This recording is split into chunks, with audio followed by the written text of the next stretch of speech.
Olá, bem-vindos mais uma vez ao canal do Nilton. No vídeo de hoje vamos fazer o rescaldo das partidas entre o Benfica contra o Fogo do Porto e do Sporting Clube de Farense contra o Sporting Clube de Portugal. Ambas as partidas envolvidas em grandes polémicas. Antes de começar, relembrar-vos mais uma vez, extremamente importante, subscreve o canal e deixem o vosso like. Dizer-vos que este vídeo tem o patrocínio da Rádio Voz do Atlântico, uma rádio de segmento musical, entretenimento e notícias. A Rádio Voz do Atlântico tem o seu estúdio em Brookton, Estados Unidos. Tem por objetivo atingir a todos os ouvintes espalhados pelo mundo através da música e mais. Vamos começar falando da partida entre o Benfica e o Futebol do Porto. Um ambiente espetacular, 64 mil espectadores nas bancadas. Uma primeira parte dividida em duas partes. Vamos por partes.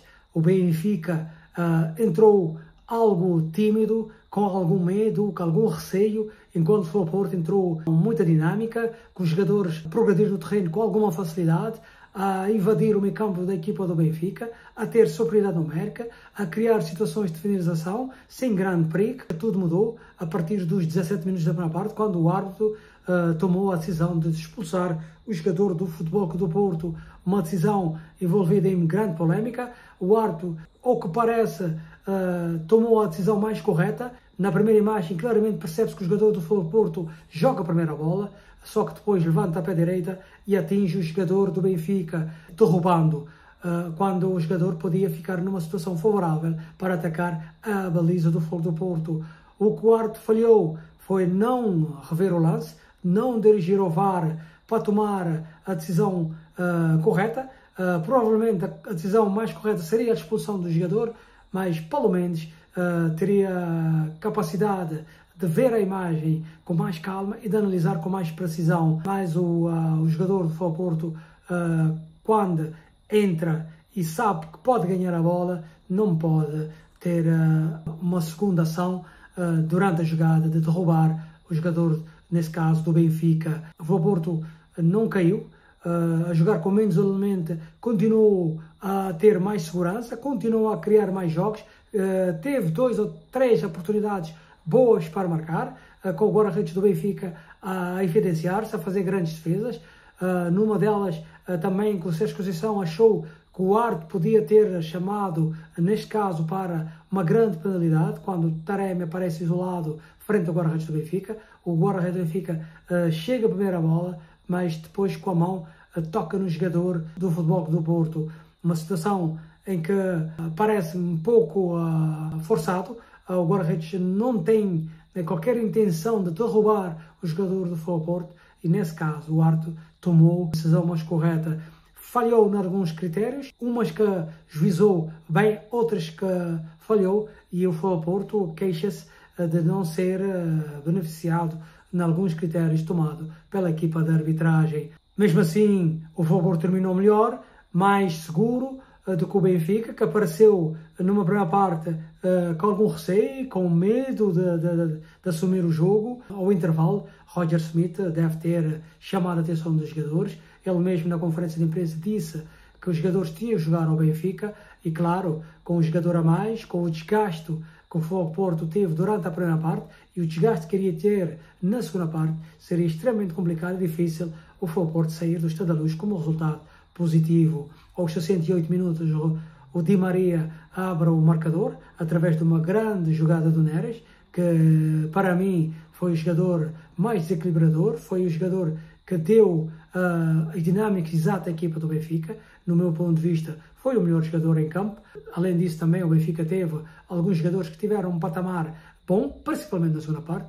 Na primeira parte não se pode falar de algum jogador do Benfica, porque os jogadores do Futebol Porto estiveram superiores, estiveram mais dinâmicos, como eu já disse, mas na segunda parte o Benfica foi realmente superior e tirou partida de jogar com um jogador a mais. O Benfica teve 64% de posse de bola contra os 36% do Futebol do Porto, fez 16 remates, 3 remates enquadrados na baliza, enquanto o Porto teve 7 remates na baliza, com 2 enquadrados.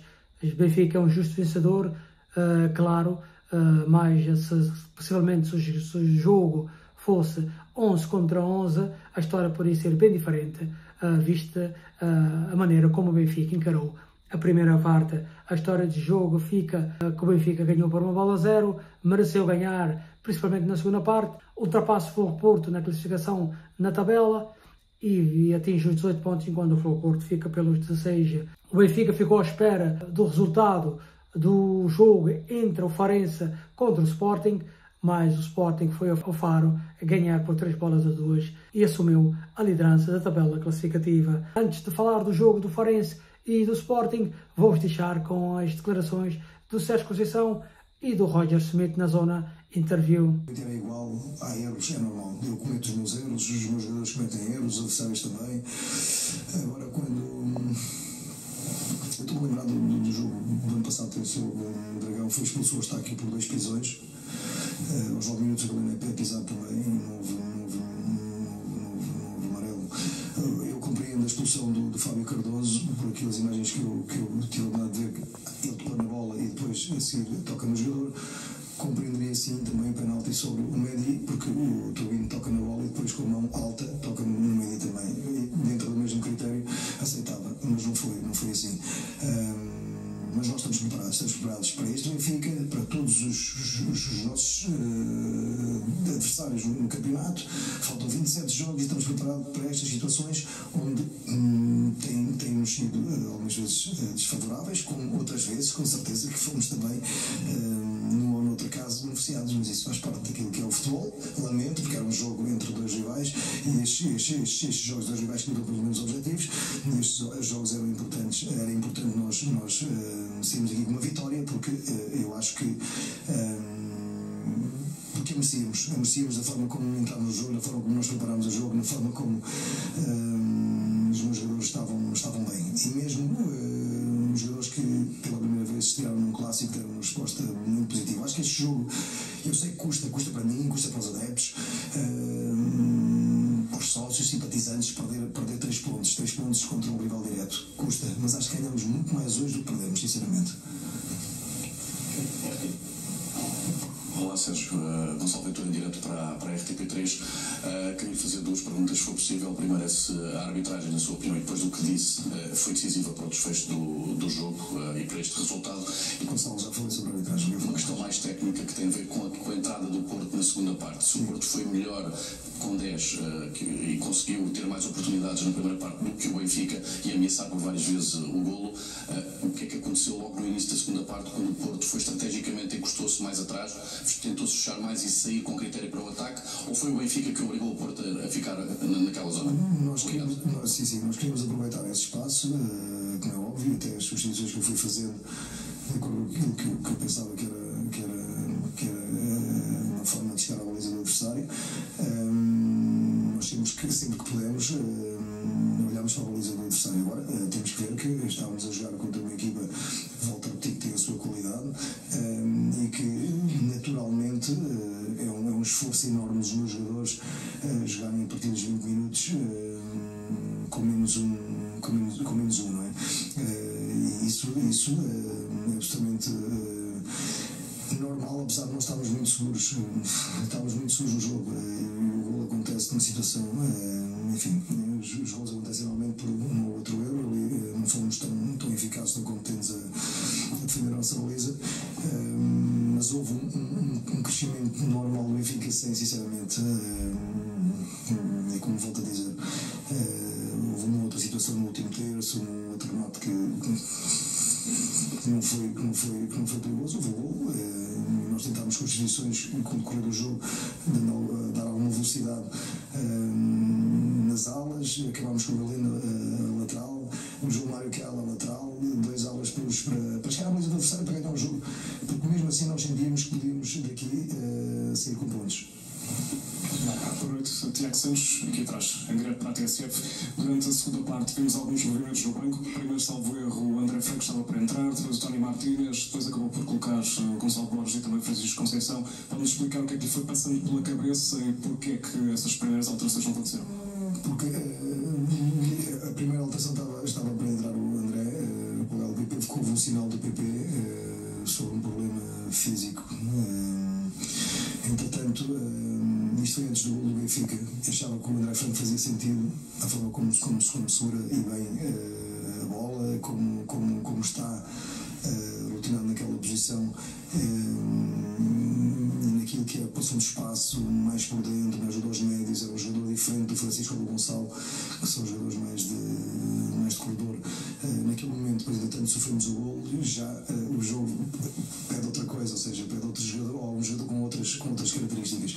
E fui percebendo e sabendo que havia alguns jogadores com esse desgaste normal e natural de quem joga enfiado na América há muito tempo, e fui vendo aquilo que era melhor para a equipa. Sérgio, boa noite. Vamos da SIC. O Sérgio disse aqui há pouco que a equipa sai reforçada deste jogo. Conhecendo o Sérgio como conhecemos, e levando a equipa para a roda, ali para o lado onde estão os adeptos do Porto, que mensagem, se nos pode dizer alguma coisa, em relação àquilo que disse aos jogadores, porque sabemos que o Sérgio nestes momentos é um treinador que gosta de puxar ali pela força e pela garra dos jogadores. Se nos poderá dizer alguma coisa, e também aos adeptos do Porto, aquilo que transmitiu à equipa. Nós quisemos estar perto dos nossos adeptos, que fizeram tantos quilómetros de sacrifício para nos estarem a apoiar, com a paixão e com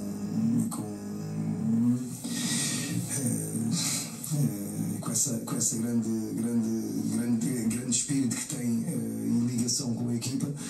Foi na zona onde eles estavam, fomos fazer a roda, apesar de chover alguns objetos para dentro do campo. E deixem-me ter aqui um parênteses. Na semana passada, quando jogamos na Goleira, passou um isqueiro aqui ao cimo. Entretanto, houve um que acertou hoje, um dos nossos colaboradores, que faz parte do departamento de análise e observação. Enfim, voltando, na Goleira passou estava mesmo perto de mim, 2 metros de mim. Vocês sabem que é o canto ali na Amadora. E quem está atrás não é um steward, era um polícia mesmo, que olhou, eu olhei para trás e estava-se a rir para o adepto que me tirou o isqueiro. Eu se pego no isqueiro e retribuo, se rapaz a para aí 6 meses. Sinceramente não entendo. Hoje magoou-se um dos nossos colaboradores, como eu disse, mas podem atirar com tudo, que nós somos fortes e temos um escudo, que é o escudo dessa ligação grande aos adeptos, que é o escudo do trabalho, do compromisso e da grande vontade de ganhar este campeonato.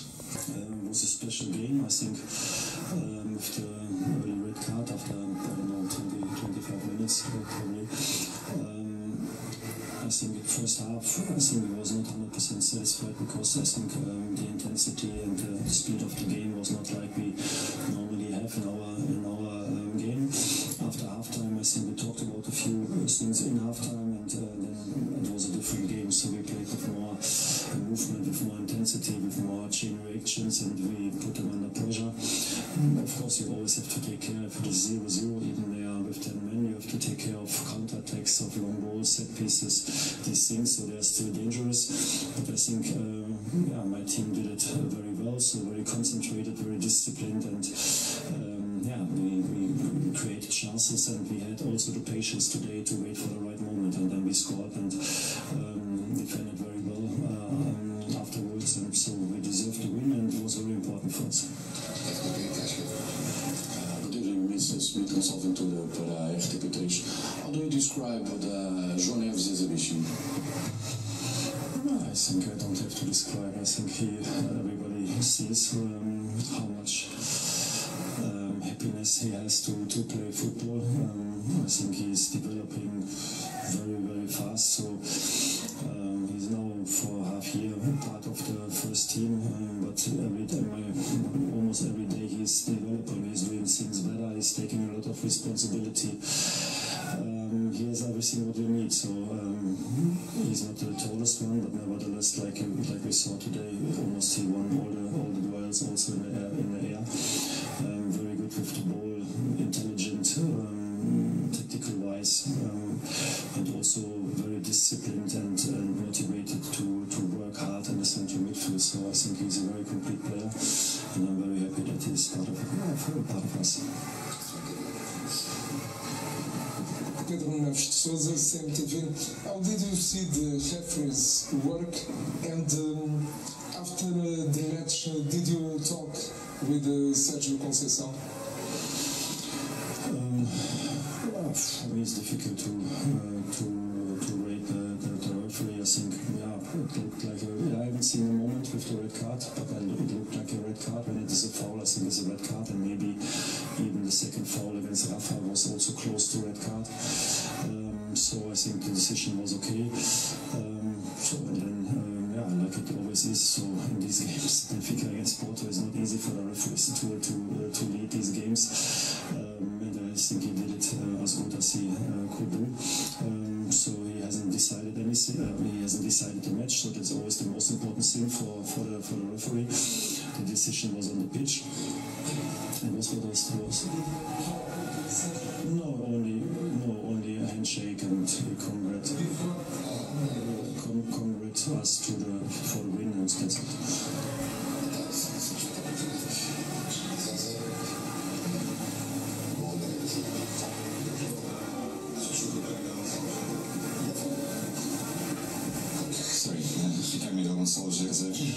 Before today, Benfica had a stretch of 26 consecutive home games, stretching out to before the coach arrived at the club in the league only. That the only team that beat Benfica was Porto twice. No other team beat Benfica at home in the league. Being that Benfica has just beaten Porto this season, do you believe that the team could go the entire season in the league unbeaten at home? And how important would that be? The second game against Porto, you mean? Or? I think it's very important. I think we won now 2 times against them, but not at home. So I think, especially for our fans, is very important because our stadium, the fans were fantastic today and they pushed us a lot. And so we lost at the end of the last season against Porto here at home. So that was for us a big defeat. And of course we wanted to do it today different. And that's why I'm very happy for us, for Benfica, but especially also for our fans.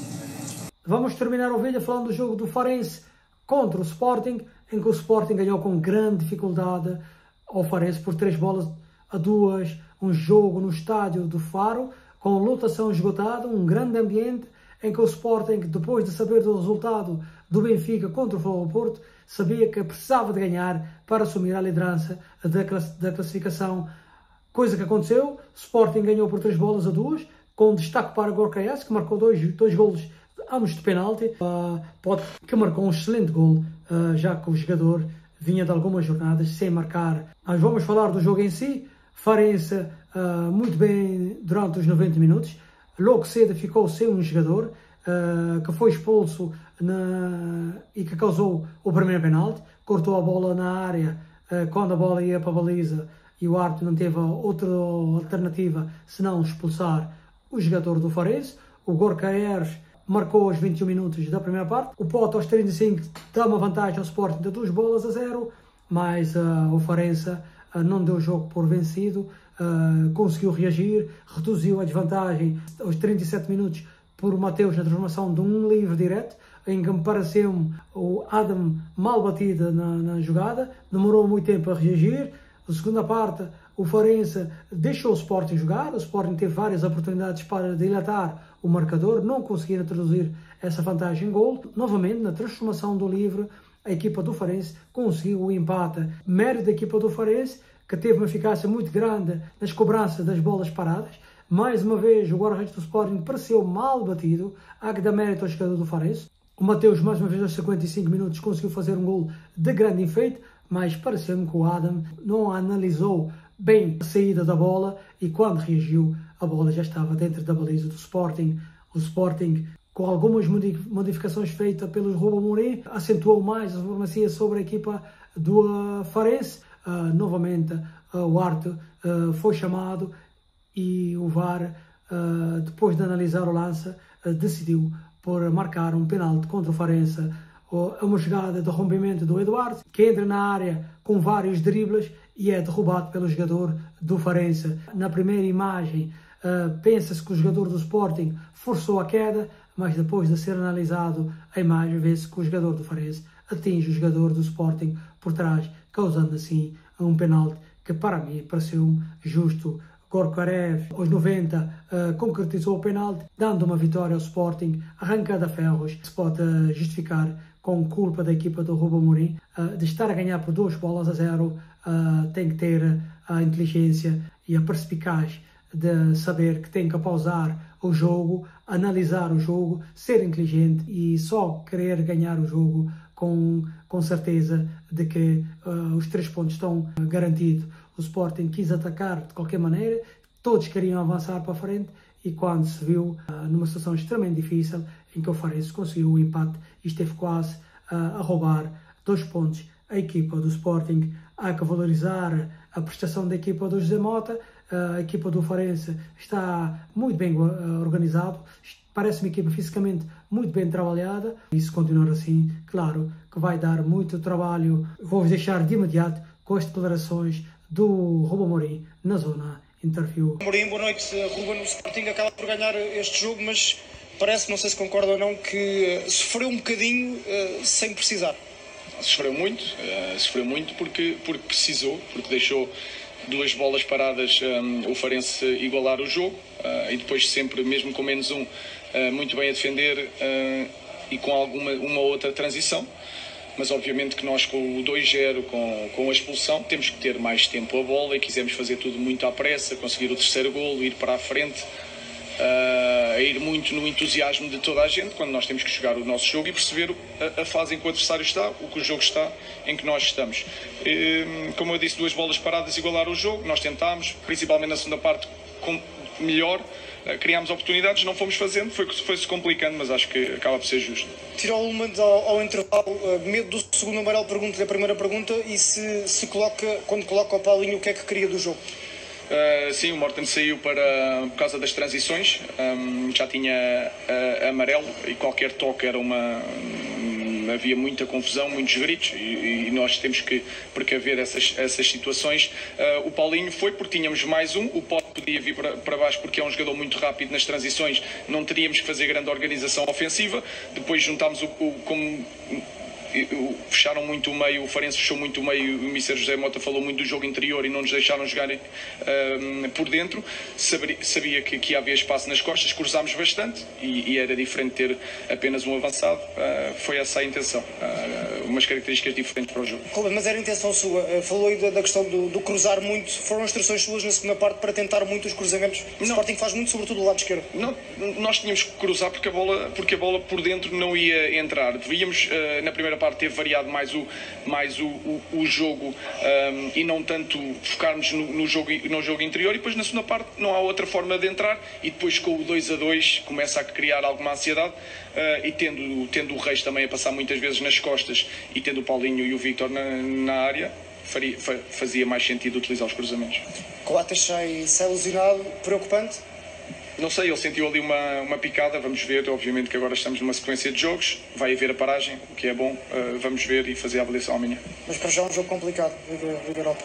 Sim, este é que foi complicado, agora vamos pensar no próximo, a nossa prioridade é o campeonato, vai haver a tal rotação porque tem a ver, obviamente que o jogo com uma grande intensidade, com uma equipa que está habituada a lutar por títulos também em Itália, mas focarmos muito neste jogo, trabalhar o que temos que melhorar neste jogo do campeonato para preparar depois o Arouca. Muito obrigado. Ruben Amorim, treinador do Sporting. Bom pessoal, como vê, um vídeo completo com muitas boas notícias, espero que tenham gostado e não se esquecem, subscrevem e deixem o vosso like. Forte abraço, a gente se vê no próximo vídeo.